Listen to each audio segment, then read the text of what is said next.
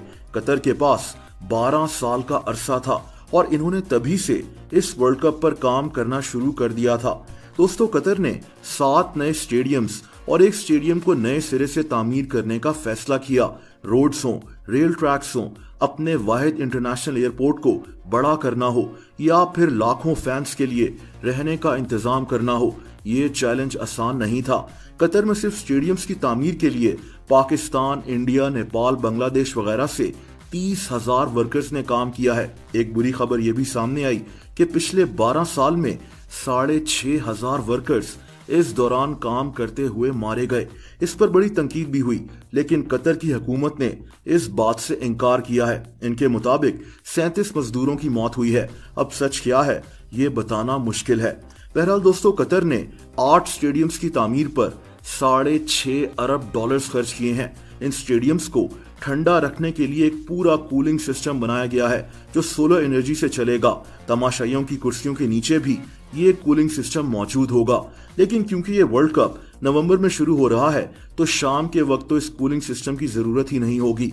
दोस्तों, स्टेडियम्स की घास भी अमेरिका में खास किस्म की नर्सरीज में उगाई गई थी। कतर में 100 नए होटल्स और बिल्डिंग्स भी तामीर की गईं, जिनमें फैंस आकर रहेंगे। एक अंदाजे के मुताबिक 10 लाख फैंस ये वर्ल्ड कप देखने के लिए कतर का रुख करेंगे। कतर ने होटल्स और अपार्टमेंट्स के अलावा बहरी जहाजों के अंदर भी फैंस के रहने का इंतजाम किया है। इसके अलावा कतर ने सहरा में कैंप्स भी लगाने का फैसला किया है, जहां फैंस रुक सकेंगे। दोस्तों, कतर ने अपने आसपास के ममालिक जैसा कि ओमान, यूएई और सऊदी अरेबिया के लिए भी रोजाना कई 100 फ्लाइट्स चलाने का ऐलान किया है, ताकि फैंस उन मुल्कों से मैचेस देखने के लिए कतर आ सकें। यहाँ एक बात जानना जरूरी है, और वो ये कि 229 अरब डॉलर्स सिर्फ इस वर्ल्ड कप पर खर्च नहीं हो रहे, बल्कि ये कतर के नेशनल विजन 2030 का हिस्सा है। इसमें कतर ने 2030 तक अपनी रोड्स, अपना इंफ्रास्ट्रक्चर, अपने एयरपोर्ट वगैरह को बेहतर बनाना है। तो ऐसा नहीं है कि कतर ने 229 अरब डॉलर्स सिर्फ और सिर्फ इसी वर्ल्ड कप पर लगा दिए हैं। इसमें से ज्यादातर पैसा उन चीजों पर लगा है जो कतर ने वैसे ही बनानी थी, जैसा कि रोड्स, जिसका फायदा कतर को आगे चलकर भी होगा। इसकी एक मिसाल कतर का मेट्रो सिस्टम है, जो इनके कैपिटल दोहा में बनाया गया है। इस मेट्रो सिस्टम में ट्रेन फैंस को मुख्तलिफ स्टेडियम्स की तरफ लेकर जाएंगी, लेकिन ये मेट्रो सिस्टम कतर ने वैसे भी तामीर करना ही था।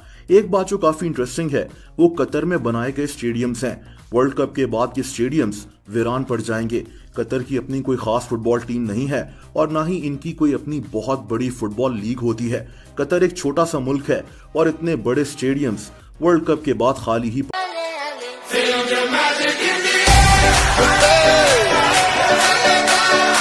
Magic System, Red One, Shawty.